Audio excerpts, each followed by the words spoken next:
Everyone, आज हम बात करने वाले हैं फलन के बारे में कि फलन के कितना प्रकार होते हैं और फलन किसे कहते हैं। तो हम शुरू करते हैं पहले फलन। फलन को इंग्लिश में कहते हैं फंक्शन। फलन की क्या होता है कि अपनी कुछ एक विशेषता होती है कि फलन किससे किस में परिभाषित होता है। जैसे कोई समुच्चय ए है, उसमें कोई अवयव है 1, 2, 3 और 4। वैसे ही समुच्चय क्या है बी, उसमें कोई अवयव है 5, 6, 7 और 8। ठीक है, तो फलन ए से बी में परिभाषित होता है, ए से बी में परिभाषित होता है। और नीचे इसका क्या आ जाएगा, नियम आ जाएगा। तो इसको क्या बोलते हैं, इस फलन का क्या बोलते हैं, प्रांत बोलते हैं। और इसको क्या बोलते हैं, फलन का सह प्रांत बोलते हैं। फलन एफ का ए को प्रांत और बी को सह प्रांत बोलते हैं। अब फलन का क्या होता है कि एक विशेषता होती है। विशेषता यह होती है कि यह एक अद्वितीय अवयव से जुड़ता है। अद्वितीय अवयव से जुड़ता है कहने का मतलब, जैसे समुच्चय ए है, ये बी है, इसके अंदर अपने अवयव माने हैं 1, 2, 3 और 4। इसके अंदर अवयव माने 5, 6, 7 और 8।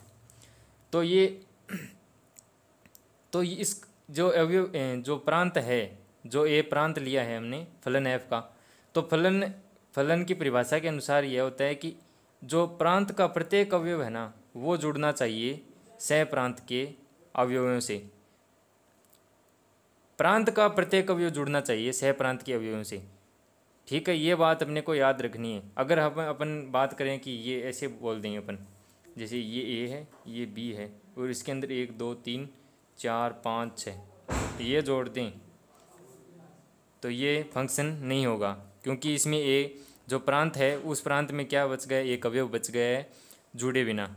तो ये क्या वो नहीं होगा, फलन नहीं होगा। और ये क्या होगा, फलन होगा। अब बात करते हैं फलन के प्रकार की।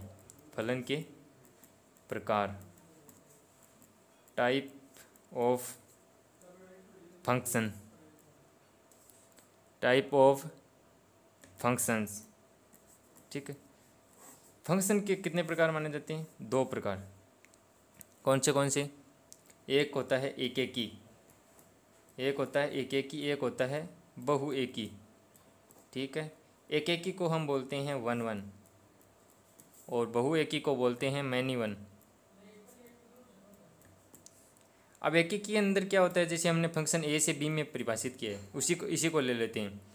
यहाँ कोई समुच्चय ए, ये बी है, इसी को ले लेते हैं अपन। ये फंक्शन है हमारा, अपन ने ले रखा है ए से बी में। ठीक है, शुरू में मान रखा है ए से बी में मान रखा है। अब हम अपन क्या करेंगे, इसमें अवयव दर्शाएंगे 1, 2, 3, 4 और 5, 6, 7 और 8।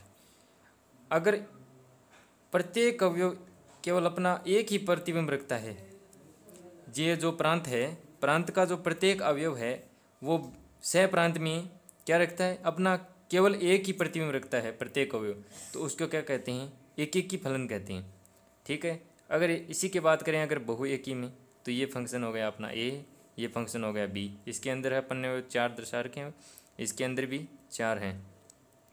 अगर इसके अंदर कोई प्रांत के 2 अवयव एक ही, दोनों या एक से अधिक प्रांत का अवयव अपना पूरा प्रतिबिंब एक ही रखता है, जैसे 1 है वो भी 5 से जुड़ा है, 2 है वो भी 5 से जुड़ा है, तो ये क्या हो गया, बहु एकी हो गया।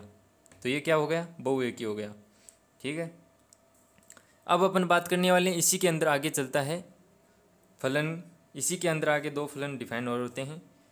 इसका एक का नाम होता है अंतःक्षेपी और एक का नाम होता है बहु एकी।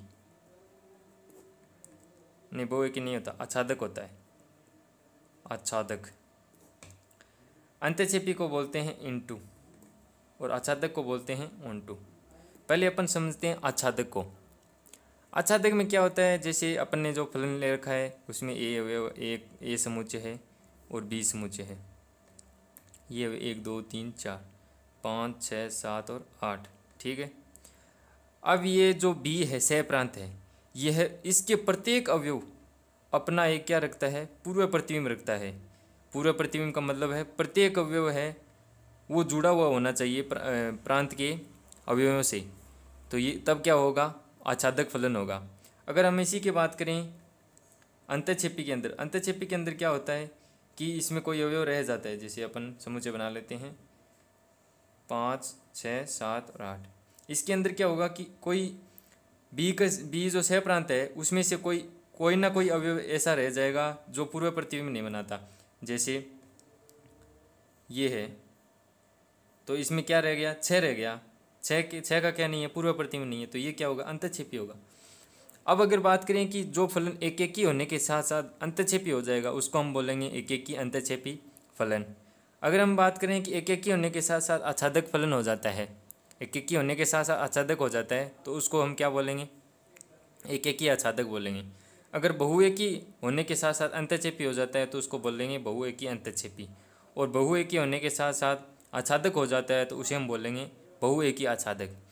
ये था फलनों का वर्गीकरण कि फलन के परिभाषा क्या होती है, फलन का प्रांत क्या होता है, फलन का सह प्रांत क्या होता है, और फलन के फिर हमने प्रकार पढ़े, एक एकी, बहुएकी। फिर हमने देखा कि एक एकी के अंदर क्या होता है, बहुएकी के अंदर क्या होता है। फिर ये आगे दो भागों में और डिवाइड हो जाते हैं, अंतःक्षेपी और आच्छादक।